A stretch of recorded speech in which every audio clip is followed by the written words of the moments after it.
Hello students, मैं सचिन कुमार अपने और आपके यूट्यूब चैनल एम डिस्कशन पर आपका स्वागत करता हूं। हम लोग फर्स्ट ईयर फिजिक्स पढ़ रहे थे। फर्स्ट ईयर फिजिक्स के अंतर्गत आज हम एक नई यूनिट गति के नियम स्टार्ट करेंगे और इसके अंतर्गत जो है चैप्टर पढ़ेंगे बल तथा न्यूटन के गति विषय नियम। तो इससे पहले के जो अध्याय थे उन अध्यायों में हमने गति तथा गति से संबंधित कुछ भौतिक राशियां जैसे वेग, त्वरण और विस्थापन, इनमें समय के साथ क्या परिवर्तन होता है इसके बारे में अध्ययन किया था। हमने इन चैप्टरों में इस बात पर अध्ययन नहीं किया था कि वस्तु की गति में परिवर्तन होता है तो इसका क्या कारण होता है। इस चैप्टर के अंतर्गत हम वस्तु की गति में होने वाले परिवर्तन के कारणों का अध्ययन करेंगे। ठीक है, तो वस्तु की गति में होने वाला जो परिवर्तन होता है वो मुख्यतः दो बातों पर निर्भर करता है। एक तो निर्भर करता है वस्तु के द्रव्यमान पर और दूसरा निर्भर करता है वस्तु पर आरोपित बल पर। ठीक, तो जैसा कि हम बताएं अपने जीवन के सामान्य कुछ एग्जाम्पल देखते हैं तो उस आधार पर हम बल की परिभाषा को क्लियर कर रहे हैं। ठीक है, तो जैसे देखा जाए एक फुटबॉल है, वो मैदान में विरामावस्था में स्थित है। ये जैसे हम मान लें ये हमारा फुटबॉल है और ये मैदान में विरामावस्था में स्थित है, तो इसको गति की अवस्था में लाने के लिए हमें इस पर क्या करना पड़ता है, कोई इस पर पैर से किक मारे या इस पर हम बल आरोपित करते हैं तो बल आरोपित करने के पश्चात ये किस अवस्था में आ जाता है, गति की अवस्था में आ जाता है। ठीक है, पानी बह रहा है, अगर बहते हुए पानी में हम कागज की नाव डाल दें या नाव डाल दें तो जो नाव होती है वो बहते हुए जल की दिशा में क्या करने लगती है, गति करने लगती है। ठीक, इसी प्रकार जब हवा चलती है तो हवा पेड़ और पेड़ की शाखाओं के अतिरिक्त अन्य वस्तुओं को भी अपनी दिशा में गति करवाती है, जैसे पतंग इत्यादि को अपनी दिशा में उड़ाने लगती है। ठीक, तो इससे क्या स्पष्ट है कि जो वस्तु विरामावस्था में थी, इस विरामावस्था में स्थित वस्तु को गति की अवस्था में लाने के लिए हमें एक बाह्य बल की क्या होती है, आवश्यकता होती है। ठीक है, इसी प्रकार जैसे कोई वस्तु गति की अवस्था में है, जैसे झुके हुए तल पर कोई पिंड लुढ़क रहा है, झुके हुए तल से कोई पिंड लुढ़क रहा है, ये फुटबॉल हमारा गति कर रहा है, तो इनको रोकने के लिए, इन सभी वस्तुओं को रोकने के लिए हमें बाहर से एक क्या होती है, बाहर से एक बल लगाते हैं। जैसे पिंड लुढ़क रहा है, उसको रोकने के लिए हम उस पर बाह्य दिशा से क्या करेंगे, बल आरोपित करेंगे। ठीक, या ऐसे कह सकते हैं उसकी गति की दिशा से बल आरोपित करेंगे। फुटबॉल हमारा लुढ़क रहा है, उसे रोकने के लिए हमें उस पर क्या लगाना पड़ेगा, बाहर की दिशा से बल लगाना पड़ेगा। अर्थात यहाँ से हम ये भी कह सकते हैं कि जब कोई वस्तु गति की अवस्था में होती है तो उसको विरामावस्था में लाने के लिए हमें एक बाह्य बल की क्या होती है, आवश्यकता होती है। ठीक, इसी प्रकार जैसे कोई वस्तु गति कर रही है, फुटबॉल गति कर रही है, अगर इसकी हमें दिशा बदलनी हो तो इस पर हमें क्या लगाना पड़ेगा, बल लगाना पड़ेगा। ठीक है, क्रिकेट के खेल में बॉलर गेंद फेंकता है तो गेंद आपकी दिशा में आती है, जो बैट्समैन होता है जब उस पर बैट बल्ला लगाता है तो उसकी गति की दिशा क्या होती है, बदल जाती है। अर्थात हम यह भी कह सकते हैं कि जब वस्तु गति करती है तो उसकी गति की दिशा को परिवर्तित करने के लिए एक बाह्य बल की क्या होती है, आवश्यकता होती है। ठीक, तो इन सभी आधार पर हम ये कह सकते हैं कि बल एक हमारा वह बाह्य कारक है जो वस्तु को विरामावस्था से गति की अवस्था, या कह सकते हैं वस्तु की विरामावस्था, गति की अवस्था अथवा गति की दिशा में परिवर्तन करने का क्या करता है, कार्य करता है। ठीक, तो वह बाह्य कारक जो वस्तु की विरामावस्था अथवा गति की अवस्था या गति की दिशा में परिवर्तन करता है या परिवर्तन करने का प्रयास करता है, क्या कहलाता है, बल कहलाता है। ठीक, या आप ऐसे समझिए, छोटी सी परिभाषा आपको हम बल की बताते हैं। बल को अंग्रेजी में हम कहते हैं फोर्स। बल को क्या कहते हैं भाई, फोर्स। ठीक, बल क्या होता है, जैसे कोई व्यक्ति आपने देखा होगा और अक्सर ये घटनाएं होती हैं, कोई व्यक्ति खड़ा है विरामावस्था में है और पीछे से कोई गतिमान वस्तु आ रही है और उस पर धक्का लग गया व्यक्ति पर। पहले वो किस अवस्था में था, विरामावस्था में, अब वो थोड़ी दूर चलने लगा, गति की अवस्था में आ गया। ठीक, आपने ये दृश्य देखे होंगे कि कोई वस्तु जो है, कोई व्यक्ति खड़ा हुआ है और उसको आप पीछे से धक्का दे दो तो क्या करने लगता है, गति करने लगता है। यदि कोई वस्तु गति कर रही है, आप आइए बाहर से उस पर बल लगा दीजिए तो वो किस अवस्था में आ जाती है, विरामावस्था में आ जाती है। ठीक है, तो बल क्या है, बल वह बाह्य कारक है जो किसी वस्तु की स्थिति में परिवर्तन करता है या परिवर्तन करने का प्रयास करता है। जैसे ये दीवार है, अगर हम ये बोर्ड है, इस बोर्ड पर हम बल अगर लगाएं तो क्या हम इसकी स्थिति में परिवर्तन कर सकते हैं? नहीं कर सकते हैं, लेकिन परिवर्तन करने का प्रयास कर सकते हैं। ठीक, तो ये क्या कहलाएगा? बल। तो बल क्या होगा? वह बाह्य कारक जो किसी वस्तु की स्थिति में परिवर्तन करता है या परिवर्तन करने का प्रयास करता है, क्या कहलाता है? बल कहलाता है। ठीक है, और अगर हम बल के मात्रक की बात करें तो जो हमारी MKS प्रणाली होती है, कौन सी प्रणाली? MKS प्रणाली। तो MKS प्रणाली में जो हमारा बल होता है, बल का मात्रक होता है किलोग्राम मीटर प्रति सेकंड स्क्वायर। क्या होता है भाई? किलोग्राम मीटर प्रति सेकंड स्क्वायर, या इसे हम न्यूटन बोलते हैं। क्या बोलते हैं भाई? न्यूटन। किलोग्राम मीटर पर सेकंड स्क्वायर, या इसको हम बोलते हैं न्यूटन। ठीक, इसके अतिरिक्त अगर हम पद्धति ले लें हमारी CGS प्रणाली, कौन सी? CGS प्रणाली के बारे में हमने आपको पढ़ाया है सेंटीमीटर ग्राम सेकंड प्रणाली। जो CGS प्रणाली होती है, इस CGS प्रणाली में जो बल होता है इसका मात्रक होता है ग्राम सेंटीमीटर। ठीक है, ग्राम सेंटीमीटर प्रति सेकंड स्क्वायर, ग्राम सेंटीमीटर पर सेकंड स्क्वायर, या इसको हम डाइन बोलते हैं। क्या बोलते हैं? डाइन। ठीक, तो ग्राम सेंटीमीटर पर सेकंड स्क्वायर, या इसको क्या कहते हैं? डाइन कहते हैं। तो MKS प्रणाली में जो हमारा बल होता है, बल का मात्रक किलोग्राम मीटर पर सेकंड स्क्वायर, जिसे हम न्यूटन कहते हैं, और CGS प्रणाली में इसका मात्रक होता है ग्राम सेंटीमीटर पर सेकंड स्क्वायर, और इसको क्या बोलते हैं? डाइन बोलते हैं। तो ये हमारे बल के मात्रक होते हैं। अगर हम यहीं से बात और करते हैं भाई कि बल के कौन कौन से गुण होते हैं, तो बल के कौन कौन से गुण होते हैं अभी हमने आपको बताया कि यदि कोई वस्तु विरामावस्था में है, जैसे हमने फुटबॉल का एग्जाम्पल दिया। ठीक है, कि जब कोई वस्तु विरामावस्था में है तो उस पर अगर हम बल लगाते हैं तो बल लगाने के पश्चात वस्तु की स्थिति बदल जाती है और किस अवस्था में आ जाती है? गति की अवस्था में आ जाती है। तो बल के कौन कौन से गुण हैं? बल जो होता है वस्तु की स्थिति में परिवर्तन कर देता है। बल वस्तु की स्थिति में परिवर्तन कर देता है। अगर वस्तु गतिमान है तो उसको विरामावस्था में कर सकता है, और अगर वस्तु विरामावस्था में है तो उसको गतिकीय अवस्था में कर सकता है। ठीक है, वस्तु और दूसरा गुण जो वस्तु होता है जो बल होता है वो वस्तु की गति की दिशा में परिवर्तन कर देता है। अगर वस्तु गति कर रही है तो उस पर अगर हम थोड़ा सा बल लगा दें तो उसकी दिशा क्या हो जाती है? परिवर्तित हो जाती है। जैसे फुटबॉल आ रही है लुढ़कते हुए, उस पर आप किक मार दीजिए तो बल ही तो लगाए, तो उसकी गति की दिशा क्या होती है? बदल जाती है। ठीक, तो जो बल होता है वस्तु की गति की दिशा में परिवर्तन कर देता है। तीसरी बात कह सकते हैं कि जो बल होता है वस्तु के वो आकार को परिवर्तित कर देता है।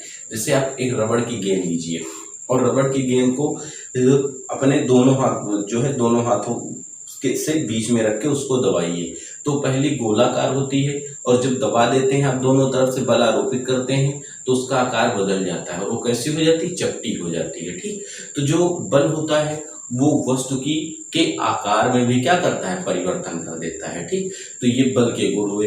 और जो हमारा बल होता है, बल को प्रदर्शित करने के लिए परिमाण के साथ साथ दिशा की भी आवश्यकता होती है। परिमाण के साथ साथ दिशा की भी आवश्यकता होती है। इसलिए जो बल होता है हमारा एक कैसी राशि है? सदिश राशि। बल हमारा कैसी राशि? बल कैसी राशि है? सदिश राशि, क्योंकि इसे प्रदर्शित करने के लिए परिमाण के साथ साथ दिशा की भी आवश्यकता होती है। ठीक है, एक चीज और पढ़ लेते हैं यहाँ से, बल का विमीय सूत्र क्या होता है? ये भी बहुत पूछा जाता है कि बल का विमीय सूत्र क्या होता है। ठीक, तो बल का विमीय सूत्र चाहे MKS प्रणाली से निकाल लीजिए चाहे CGS प्रणाली से निकाल लीजिए, तो बल का विमीय सूत्र कितना आएगा? इसका जो मात्रक है, जैसे किलोग्राम मीटर पर सेकंड स्क्वायर लिखा है, तो प्रति का मतलब क्या होता है? बटे। तो इसको हम ऐसे लिख सकते हैं, देखो क्या लिख सकते हैं? किलोग्राम मीटर, और प्रति का मतलब बटे सेकंड स्क्वायर। देखो भाई, अब इसका अगर हम विमीय सूत्र निकालें तो किलोग्राम हमारा है द्रव्यमान का मात्रक। किसका मात्रक? द्रव्यमान का। और द्रव्यमान को अंग्रेजी में हम कहते हैं मास। क्या कहते हैं? मास। इसलिए इसको हम किससे लिखेंगे? कैपिटल M से। मीटर जो है हमारा मूल राशि लंबाई का मात्रक है, और लंबाई को अंग्रेजी में हम कहते हैं लेंथ, इसलिए इसके लिए किसका प्रयोग करेंगे? L का। सेकंड, मूल राशि समय का मात्रक है और समय को अंग्रेजी में हम कहते हैं टाइम। इसके लिए टी का प्रयोग करेंगे और टी की घात है 2। तो घातांक के नियम से टी की घात 2 ऊपर जाएगी, ये हो जाएगी ml(t⁻²) और विमीय सूत्र को हमेशा बड़े ब्रैकेट में लिखते हैं। तो बल का विमीय सूत्र कितना आएगा भाई, ml(t⁻²). तो ये हमारे बल से संबंधित कुछ बातें हो गई जो मुख्य थी, हमने लिखी। बल का मात्रक लिखा, MKS प्रणाली, CGS प्रणाली। बल कैसी राशि है, सदिश राशि है। बल का विमीय सूत्र होता है ml(t⁻²). ठीक, अब यहां से एक बात और ध्यान देते हैं भाई, बल को जो है संतुलन के आधार पर बल को 2 भागों में बांटा गया है। ठीक, अणुओं के आधार पर भी बल को भी परिभाषित किया गया है, जैसे ससंजक, आसंजक बल। तो हम यहाँ से पढ़ेंगे संपर्क के आधार पर संतुलन के आधार पर बल को 2 भागों में बांटा गया है। एक हमारा होता है संतुलित बल। कौन सा बल, संतुलित बल। और एक हमारा होता है संतुलित बल अर्थात बैलेंस फोर्स, और एक होता है असंतुलित बल।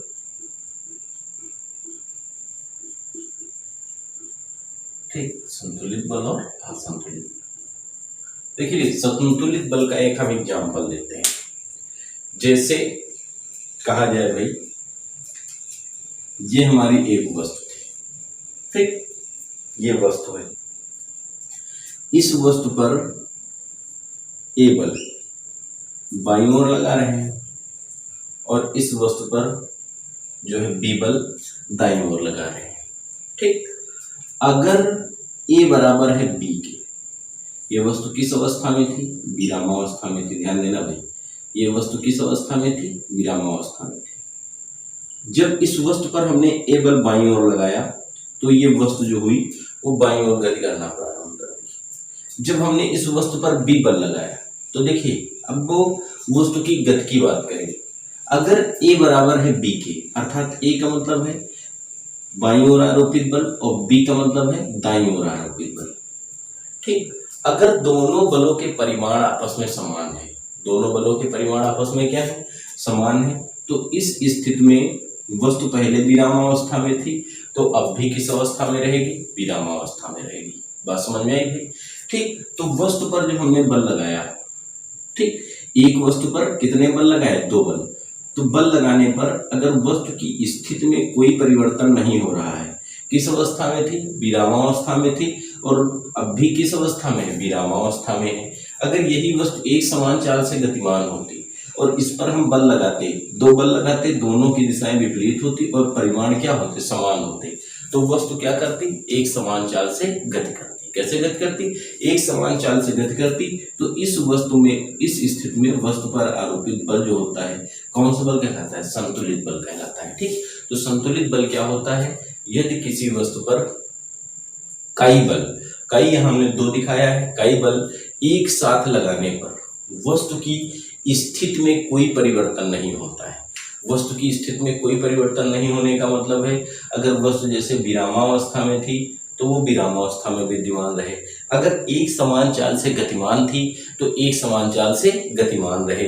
भाई, एक समान चाल से गतिमान थी, बल आरोपित किया, वही एक समान चाल से गतिमान रहेगी, तो उसकी स्थिति में कोई परिवर्तन हुआ नहीं हुआ।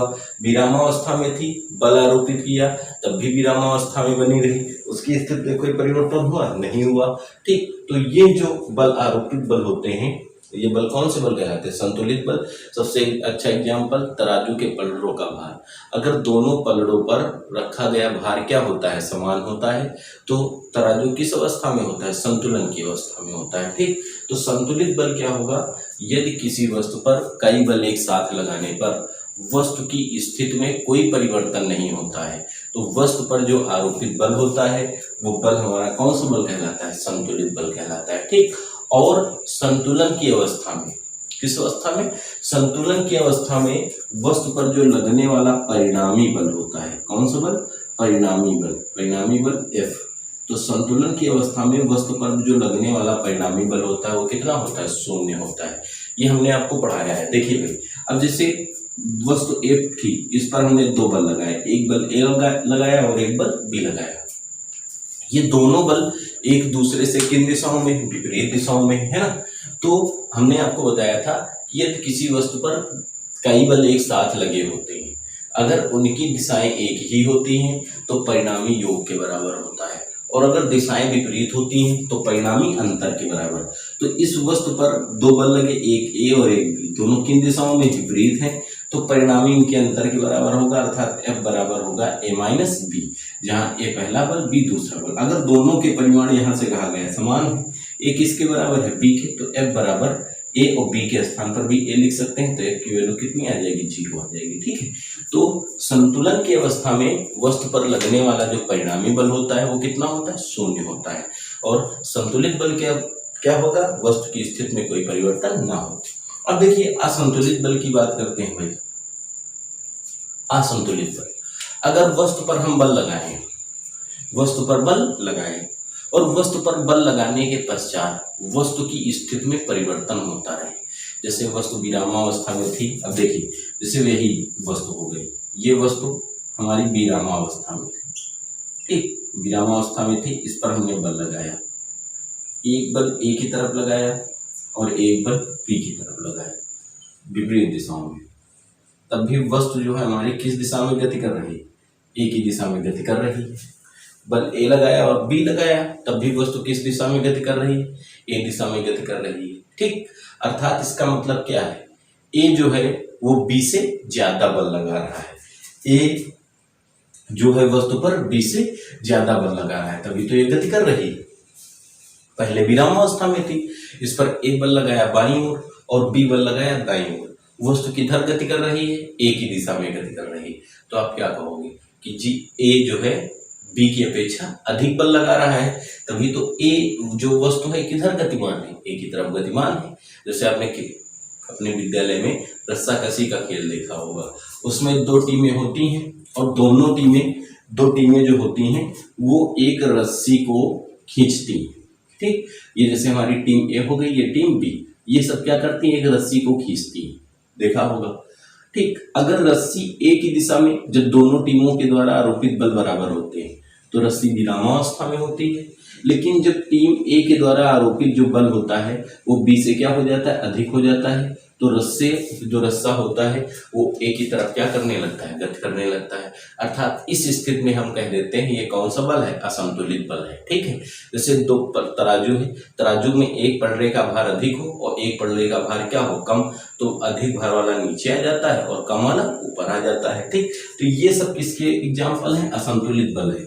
और जब वस्तु पर असंतुलित बल लगा होता है तो वस्तु की स्थिति में परिवर्तन होता रहता है। क्या होता है, वस्तु की स्थिति में परिवर्तन, जैसे इस पर ए का परिमाण अधिक था तो ए की तरफ गति करने लगी। ठीक, तो असंतुलित बल क्या होगा, यदि किसी वस्तु पर कई बल एक साथ लगाने पर वस्तु की स्थिति में परिवर्तन होता रहता है, तो वस्तु पर जो आरोपित बल होता है वो बल कौन सा बल कहलाता है, असंतुलित बल कहलाता है। ठीक, तो ये संतुलन और असंतुलन के आधार पर बताए गए बल दो प्रकार के होते हैं। एक परिभाषा संपर्क के आधार पर होती है कि जब दो वस्तुएं परस्पर स्पर्श करती हैं तो उनके मध्य आरोपित जो बल होता है वो संपर्क बल कहलाता है। ठीक, एक संपर्क बल भी होता है और एक असंपर्क बल भी होता है। तो अगर हम संपर्क बल की बात करें भाई, जैसे आपसे पूछा जाए कि चलो बताओ भाई संपर्क बल क्या होता है, ठीक है, कौन सा बल, संपर्क, कॉन्टेक्ट फोर्स जिसे कहते हैं संपर्क बल। तो जैसे भाई ध्यान देना, जैसे हम अपने हाथ को इस बोर्ड पर फिसलाएं, अपने हाथ को क्या किए, इस बोर्ड पर फिसलाएं, तो हमारे हाथ तथा बोर्ड की सतहों के मध्य जो कार्य करने वाला बल होगा वो बल हमारा घर्षण बल कहलाएगा। कौन सा बल, घर्षण बल कहलाएगा। ठीक, तो देखिए यहाँ पर जब हमने हाथ को इस पर फिसलाया तो हमको बड़ी दिक्कत हो रही है, लेकिन जब उल्टा फिर फिसलाया तो बड़ी आसानी हो रही है। क्यों, क्योंकि इधर जल लगा है, वो पसीना है, पानी लगा है। ठीक है, तो इसकी जब पसीना लगा है तो ये तल कैसा हो गया, चिकना हो गया, तल कैसा हो गया, चिकना हो गया, इसलिए बड़ी आसानी से फिसल रहा है और ऐसे फिसलाने में आपको मेहनत करनी पड़ रही है। ठीक है, तो यहाँ पर जब हमारे हाथ ने जो है बोर्ड को छुआ है, स्पर्श किया है, तो इस अवस्था में इनके मध्य लगने वाला जो बल होगा वो बल कौन सा बल कहलाएगा, संपर्क बल कहलाएगा। ठीक, तो संपर्क बल क्या होगा, जब दो वस्तुएं एक दूसरे को स्पर्श करती हैं, जब दो वस्तुएं एक दूसरे को स्पर्श करती हैं तो इन वस्तुओं के मध्य कार्य करने वाला जो बल होता है वो बल हमारा कौन सा बल कहलाता है? संपर्क बल कहलाता है। ठीक, जब दो वस्तुएं एक दूसरे को स्पर्श करें तो उनकी सतहों के मध्य या उनके मध्य कार्य करने वाला जो बल होता है वो बल हमारा कौन सा बल कहलाता है? संपर्क बल कहलाता है। ठीक, जैसे अभी एक आप लकड़ी का गुटका लीजिए और उसको आप जो है जमीन पर लुढ़काइए, तो गुटका जमीन पे लुढ़क के चलेगा, लग के जमीन से चलेगा। तो इस अवस्था में जमीन और गुटके के मध्य कार्य करने वाला जो बल होगा वो बल कौन सा बल कहलाएगा? संपर्क बल। तो संपर्क बल में दो, जैसे संपर्क बल कौन कौन सा हो गया? घर्षण। घर्षण बल कौन सा बल होता है भाई? ये दो वस्तुओं की सतहों के मध्य उत्पन्न होता है। जैसे ये हमारा हाथ था और ये बोर्ड, इनकी सतहों के मध्य लगने वाला बल जो हुआ कौन सा बल हुआ? घर्षण बल। ये किसके अंतर्गत आएगा? संपर्क बल के अंतर्गत आएगा। ठीक, एक और आप एग्जाम्पल देखिए। घर में जैसे आप देखते हो मट्ठा होता है, ठीक, उसको मथानी से हम लोग मथते हैं। हम लोग नहीं, घर के लोग मथते हैं। तो जब उसको मथते हैं तो क्या करते हैं? एक होती है मथानी, उसकी सहायता से उसको ऐसे ऐसे चलाया जाता है, तो वो जो मट्ठा होता है अपनी धुरी पर घूमने लगता है। ठीक, लेकिन चलाना बंद करने के पश्चात थोड़ी देर पश्चात वो किस अवस्था में आता है? विरामावस्था में आ जाता है। क्यों आ जाता है? क्योंकि उसकी जब वो गति करता है तो उसकी परतों के मध्य एक बल कार्य करता है, उसकी परतों के मध्य बल कार्य करता है, और जो वो बल होता है वो बल हमारा कौन सा बल कहलाता है? श्यान बल कहलाता है। ठीक, तो द्रव की परतों के मध्य कार्य करने वाला जो बल होता है उस बल को हम कौन सा बल कहते हैं? श्यान बल कहते हैं। तो द्रव की परतें एक दूसरे से स्पर्श करके चलती हैं, इसलिए उनके मध्य जो लगने वाला बल होता है वो बल कौन सा बल होगा? संपर्क बल। तो जब दो वस्तुएं एक दूसरे को स्पर्श करती हैं तो उनकी सतहों के मध्य जो कार्य करने वाला बल होता है वो बल हमारा संपर्क बल कहलाता है। और संपर्क बल में हमारा कौन कौन सा बल आ गया भाई? घर्षण बल और श्यान बल हो गया। ठीक है, फिर अगली बात हम करते हैं यहीं पर, एक हमारा होता है असंपर्क बल। कौन सा बल? असंपर्क बल। असंपर्क बल क्या होता है भाई? जैसे हमारी दो वस्तुएं हो गई, ठीक, हमारी दो वस्तुएं हुई, ये एक दूसरे को स्पर्श ना करें। जैसे ये मार्कर है, आपको हमने बताया था कि पृथ्वी प्रत्येक वस्तु को अपनी तरफ आकर्षित कर। मार्कर है, मार्कर का पृथ्वी से कोई संबंध है इस स्थिति में नहीं है, लेकिन इसको अगर हम छोड़ दें तो ये नीचे की तरफ गति करने लगेगा पृथ्वी की तरफ। क्यों? क्योंकि आप कहते हो कि पृथ्वी जो होती है वो प्रत्येक वस्तु को गुरुत्व बल के कारण अपनी तरफ क्या करती है? आकर्षित करती है। ठीक है, तो मार्कर और पृथ्वी के मध्य कोई संपर्क है? नहीं है, लेकिन जैसे इसको छोड़ा ये पृथ्वी की तरफ गति करने लगी, अर्थात इस स्थिति में मार्कर और पृथ्वी के मध्य जो बल कार्य करेगा वो बल हमारा बल कहलाता है गुरुत्वीय बल। कौन सा बल? गुरुत्वीय बल कहलाता है। लेकिन मार्कर पृथ्वी से स्पर्श वो जो है स्पर्श में नहीं है, अर्थात जब दो वस्तुएं परस्पर संपर्क में ना हो, जब दो वस्तुएं परस्पर संपर्क में ना हो तो वस्तुओं के मध्य कार्य करने वाला जो बल होता है उस बल को हम असंपर्क बल कहते हैं। जैसे इसमें लिख दिया कौन सा बल? गुरुत्वीय बल। गुरुत्वीय बल हो गया भाई, ठीक, वैद्युत बल हो गया, चुंबकीय बल हो गया।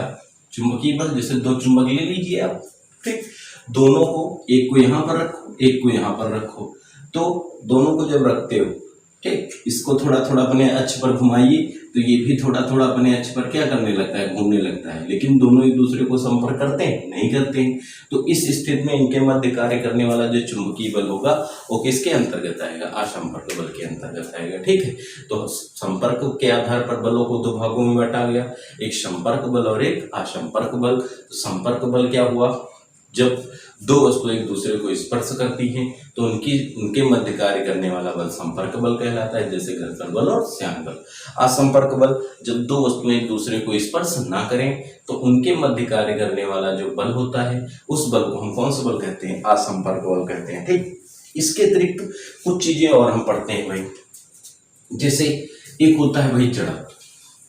ठीक, क्या पढ़ते हैं भाई? जड़त्व पढ़ते हैं। जड़त्व जिसे हम कहते हैं इनर्शिया, ये क्या होती है भाई? देखो, हम जड़त्व की बात करते हैं। जड़त्व, इनर्शिया, आपको बताना है भाई। ठीक, जड़त्व या इनर्शिया क्या होता है? जैसे हमने कहा भाई, क्या कहा कि कुछ हमारे पिंड हैं, एग्जाम्पल समझिए भाई। जैसे हमारा एक पिंड हो गया, इसका द्रव्यमान हमने मान लिया 90 किलोग्राम। कितने किलोग्राम है? 90 किलोग्राम। एक दूसरा पिंड मान लिया, इसका द्रव्यमान हमने मान लिया 40 किलोग्राम। और एक हमने तीसरा पिंड मान लिया, इसका द्रव्यमान मान लिया 2 किलोग्राम। ये हमारे 3 पिंड है। अब जैसे कह दें ये तीनों पिंड किस अवस्था में? विरामावस्था में है। ठीक, ये 3 पिंड हमने माने, एक का द्रव्यमान माना 90 किलोग्राम, एक का द्रव्यमान 40 किलोग्राम और एक का माना 2 किलोग्राम। ये तीनों पिंड हमारे किस अवस्था में? विरामावस्था में। अब इन पिंडों को गति करवाना है, गति की अवस्था में लाना है। तो गति की अवस्था में लाने के लिए जो 2 किलोग्राम की वस्तु है, इस पर भाई अब कहा जाए इनको गति की अवस्था में लाना है। तो गति की अवस्था में लाने के लिए आपको किस पर अधिक बल लगाना होगा? 2 किलोग्राम की वस्तु पर, कि 90 किलोग्राम की वस्तु पर, कि 40 किलोग्राम की वस्तु पर? तो 90 किलोग्राम की वस्तु पर हमें अधिक बल लगाना होगा, उससे कम 40 किलोग्राम पर और सबसे कम 2 किलोग्राम की वस्तु पर। बात समझ में आई भाई? तो इसका मतलब क्या है? इसका द्रव्यमान अधिक है, तो इसका द्रव्यमान अधिक है, तो इसको गति की अवस्था में लाने के लिए इस पर हमें अधिक बल लगाना पड़ेगा। तो अधिक बल लगाना पड़ेगा, इसका मतलब हम कह सकते हैं ये अपनी अवस्था में होने वाले परिवर्तन का विरोध ज्यादा कर रही थी इन सब की तुलना में, इसलिए इस पर हमने क्या किया? अधिक बल लगाया। ठीक, अभी एक बात और समझिए, अगर ये तीनों गति की अवस्था में हो, ये भी गति कर रही हो, ये भी गति कर रही हो, ये भी गति कर रही हो, अगर इनको विरामावस्था में लाना है तो आपको क्या करना पड़ेगा? सबसे अधिक बल किस पर लगाना पड़ेगा? 90 किलोग्राम वाली पर, फिर सबसे कम, उससे कम 40 किलोग्राम वाली पर, फिर सबसे कम 2 किलोग्राम वाली वस्तु पर। ठीक, तो जड़त्व क्या होता है भाई? जड़त्व की अगर हम बात करते हैं तो जड़त्व जो होता है वस्तु का एक गुण है, जिसके कारण वस्तु अपनी अवस्था में होने वाले परिवर्तन का विरोध करती है। ठीक, तो वस्तु का वह गुण जिसके कारण वस्तु अपनी अवस्था में होने वाले परिवर्तन का विरोध करती है, क्या कहलाता है? जड़त्व कहलाता है। ठीक, अब जो वस्तु अपनी अवस्था में होने वाले परिवर्तन का जितना ज्यादा विरोध करेगी उसका जड़त्व उतना ही अधिक होगा। तो यहाँ पर जैसे हमने माना 90 किलोग्राम, 40 किलोग्राम, 2 किलोग्राम, तो सबसे ज्यादा कौन सी वस्तु अपनी अवस्था में होने वाले परिवर्तन का विरोध कर रही है? 90 किलोग्राम। तो इसका जड़त्व क्या होगा? अधिक होगा। ठीक है, तो जड़त्व की बात करते हैं। जड़त्व क्या होता है? वस्तु का वह गुण जिसके कारण वस्तु अपनी अवस्था में होने वाले परिवर्तन का विरोध करती है, क्या कहलाती है? जड़त्व कहलाता है। जो वस्तु अपनी अवस्था में होने वाले परिवर्तन का जितना ज्यादा विरोध करती है उसका जड़त्व उतना ही अधिक होता है। जैसे हम कहते हैं एक समान आकार का फुटबॉल ले लीजिए और उसी आकार का पत्थर का टुकड़ा ले लीजिए। ठीक है, अब दोनों पर समान बल आरोपित कीजिए। पता लगा आपने फुटबॉल पर किक मारा, फुटबॉल बहुत दूर जाके गिरा, और उसी आकार का हमारा पत्थर का टुकड़ा है, उस पर जब हमने किक मारा तो पता लगा पत्थर थोड़ी दूर गया और हमको भी चोट लग गई, है ना। तो इसका मतलब क्या है? पत्थर की अवस्था में कम परिवर्तन हुआ है और फुटबॉल बहुत तेजी के साथ चला गया। तो इसमें कौन अपनी अवस्था में परिवर्तन का ज्यादा विरोध कर रहा है? किसकी स्थिति में कम परिवर्तन हुआ है? किसकी? पत्थर की। ठीक, पत्थर की स्थिति में कम परिवर्तन हुआ, तो इसका मतलब क्या है? इसका जड़त्व अधिक है, इसने अपनी अवस्था परिवर्तन में का ज्यादा विरोध किया है, इसलिए इसका जड़त्व क्या है? अधिक होता है। ठीक है, तो समझ गए होंगे आप जड़त्व क्या होता है? वस्तु का वह गुण जिसके कारण वस्तु अपनी अवस्था में होने वाले परिवर्तन का विरोध करती है, वस्तु का क्या कहलाता है? जड़त्व कहलाता है। जो वस्तु अपनी अवस्था में होने वाले परिवर्तन का जितना ज्यादा विरोध करेगी उसका जड़त्व उतना ही अधिक होगा। ठीक, तो जड़त्व जो होता है, एक चीज और हम कह सकते हैं, किसी वस्तु का जो जड़त्व होता है वो द्रव्यमान के अनुक्रमानुपाती होता है। जड़त्व जो होता है वो द्रव्यमान के अनुक्रमानुपाती होता है, अर्थात वस्तु का द्रव्यमान जितना अधिक होगा उसका जड़त्व उतना ही अधिक होगा। ठीक, तो वही तो दिखा था, 90 किलोग्राम, 40 किलोग्राम, 2 किलोग्राम, तो 90 किलोग्राम का द्रव्यमान अधिक था इसलिए इसका जड़त्व अधिक था, इसलिए अपनी अवस्था परिवर्तन का क्या कर रही थी? ज्यादा विरोध कर रही थी। ठीक, तो आप समझ गए भाई जड़त्व के बारे में। जिस वस्तु का द्रव्यमान जितना अधिक होगा उसका जड़त्व उतना ही अधिक होगा। ठीक, अब या ऐसे कह सकते हो कि जो वस्तु अपनी अवस्था परिवर्तन का जितना ज्यादा विरोध करेगी उसका जड़त्व उतना ही अधिक होगा। अब जड़त्व के प्रकार की बात की जाए भाई, तो बताया गया जो जड़त्व होता है हमारा मुख्यतः 3 प्रकार का होता है। एक होता है गति का जड़त्व। किसका जड़त्व भाई? गति का जड़त्व। यहीं से क्लियर करते चले भाई। गति का जड़त्व, इनर्शिया ऑफ मोशन कहते हैं गति का जड़त्व। जब कोई वस्तु अपनी गति की अवस्था में होने वाले परिवर्तन का विरोध करती है, जब कोई वस्तु अपनी गति की अवस्था में होने वाले परिवर्तन का विरोध करती है तो वस्तु का जो जड़त्व होता है वो जड़त्व हमारा कहलाता है गति का जड़त्व। ठीक, तो गति का जड़त्व क्या होगा? जब कोई वस्तु अपनी गति की अवस्था में होने वाले परिवर्तन का विरोध करेगी तो वस्तु का जो जड़त्व होगा वो कौन सा जड़त्व कहलाएगा? गति का जड़त्व कहलाएगा। ठीक, यही कारण होता है कि जैसे आप देखते हो, आप बस में सफर कर रहे हो या किसी वस्तु सफर कर रहे हो, गति कर रहे हो, तो गति के दौरान अचानक अगर वस्तु रुकती है तो आप आगे की तरफ क्या होते हैं? झुक जाते हैं। ठीक है, तो जैसे गति के जड़त्व का एग्जाम्पल हम कह दें भाई कि गाड़ी के अचानक रुकने पर उसमें बैठा जो यात्री होता है वो आगे की ओर झुक जाता है। तो इसका रीजन क्या है भाई? जब गाड़ी गतिमान है तो गाड़ी की दिशा में, अगर जैसे आप बस में बैठे हो, अगर सीट में पूरी तरीके से सीट पर अंगड़ लगा के बैठे हो, सीट के सहारे बैठे हो, पूरा शरीर आपकी सीट से चिपका हुआ है, तो अगर वो ब्रेक लगाएगा तो आप कम आगे की ओर झुकेंगे, बहुत कम झुकेंगे। लेकिन अगर आप ऐसे स्वतंत्र अवस्था में ढीले बैठे हुए हो और ब्रेक लगा दी गई तो आप आगे की तरफ बहुत तेजी के साथ झुक जाते हो। ठीक, तो इसका रीजन क्या है? ये हमारा गति का जड़त्व है, क्योंकि जब गाड़ी गतिमान थी तो गाड़ी की दिशा में हमारा शरीर भी गतिमान रहता है। ठीक, गाड़ी की दिशा में हमारा शरीर भी गतिमान रहता है, और जैसे ही गाड़ी अचानक से रुकती है तो गाड़ी के अचानक से रुकने पर क्या होता है? हमारे शरीर का जो निचला भाग होता है, ठीक, वो गाड़ी के संपर्क में होता है, तो गाड़ी के रुकने पर निचला भाग तो रुक जाता है लेकिन ऊपरी भाग वो गति की अवस्था में बना रहता है, वो अर्थात गतिमान रहता है, और गाड़ी के संपर्क में ना होने के कारण वो गाड़ी के रुकने पर भी गति की अवस्था में बना रहता है, अर्थात अपनी गति की अवस्था में होने वाले परिवर्तन का विरोध करता है और आगे की ओर झुक जाता है। ठीक, तो क्वेश्चन ऐसे पूछा जाता है कि गाड़ी के अचानक रुकने पर उसमें बैठा यात्री आगे की ओर झुक जाता है, क्यों? तो इसका कारण होता है कि जब गाड़ी में बैठा यात्री जो होता है बस के साथ, वो उसके शरीर भी बस की दिशा में गतिमान रहता है।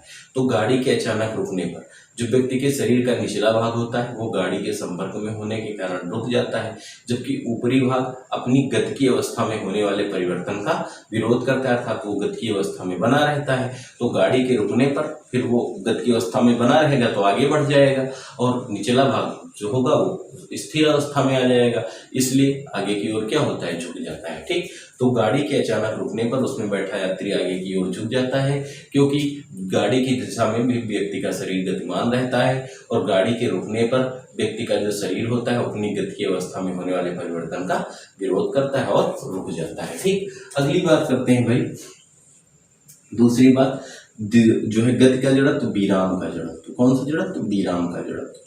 विराम का जड़त्व क्या होता है? जब कोई वस्तु अपनी विरामावस्था में होने वाले परिवर्तन का क्या करता है? जब कोई वस्तु अपनी विरामावस्था में होने वाले परिवर्तन का विरोध करता है तो वस्तु का जो जड़त्व होता है वो विराम का जड़त्व कहलाता है। जैसे आप गाड़ी पर बैठे हो और गाड़ी अचानक चली तो आप पीछे की ओर झुक जाते हो। ठीक, तो ये इसका किसका रीजन है? विराम के जड़त्व का कारण है। ठीक, इसमें क्या होता है भाई, जैसे गाड़ी पर आप बैठे हो तो गाड़ी गतिमान हुई तो आपके शरीर का निचला भाग जो होगा गाड़ी के संपर्क में होने के कारण गतिमान हो जाएगा, लेकिन ऊपरी भाग गाड़ी के संपर्क में नहीं था, वो पहले किस अवस्था में था? विरामावस्था में था। और गाड़ी अचानक चली तभी भी ये किस अवस्था में बना रहेगा? विरामावस्था में। फिर आगे की तरफ जैसे बढ़ी तो आपका ऊपरी भाग विरामावस्था में, निचला भाग गाड़ी के साथ गतिमान हो गया, तो ये भाग कहाँ रह जाएगा? पीछे ही तो रह जाएगा। ठीक है, तो ये किसका जड़त्व होता है? विराम का जड़त्व। क्वेश्चन कि गाड़ी के अचानक चलने पर उसमें बैठा यात्री पीछे की ओर झुक जाता है, इसका रीजन होता है भाई कि गाड़ी पर बैठे व्यक्ति का निचला शरीर गाड़ी के संपर्क में होने के कारण गाड़ी के गति करने पर वो गति की अवस्था में आ जाता है, जबकि ऊपरी भाग जो होता है अपनी विरामावस्था में होने वाले परिवर्तन का विरोध करता है, इसलिए वो पीछे की ओर क्या होता है? झुक जाता है। ठीक है, अगली थर्ड कंडीशन हम बात करते हैं, तीसरा जड़त्व, दिशा का जड़त्व। ठीक, दिशा का जड़त्व क्या होता है? जब कोई वस्तु अपनी दिशा में होने वाले परिवर्तन का विरोध करती है, जब कोई वस्तु अपनी दिशा में होने वाले परिवर्तन का विरोध करती है तो वस्तु का जो जड़त्व होता है वह हमारा क्या कहलाता है? दिशा का जड़त्व कहलाता है। ठीक, जैसे गाड़ी में आप बैठे हुए तो गाड़ी अगर बाईं ओर मुड़ी तो आप किधर झुक जाते हो, दाईं ओर झुक जाते हो, और अगर गाड़ी दाईं ओर मुड़ी तो आप किधर झुक जाते हो, बाईं ओर झुक जाते हो। ठीक, तो ये किसका जड़त्व होता है, दिशा का जड़त्व होता है। ठीक है, तो जब कोई वस्तु अपनी गति की दिशा में होने वाले परिवर्तन का विरोध करती है तो ये हमारा जड़त्व क्या कहलाता है, दिशा का जड़त्व कहलाता है। तो आज की इस वीडियो में हमने कुछ महत्वपूर्ण टॉपिक जो है कवर किए हैं। अब नेक्स्ट वीडियो में हम इस चैप्टर के अगले पार्ट को पढ़ेंगे। ठीक है, धन्यवाद और शुभ।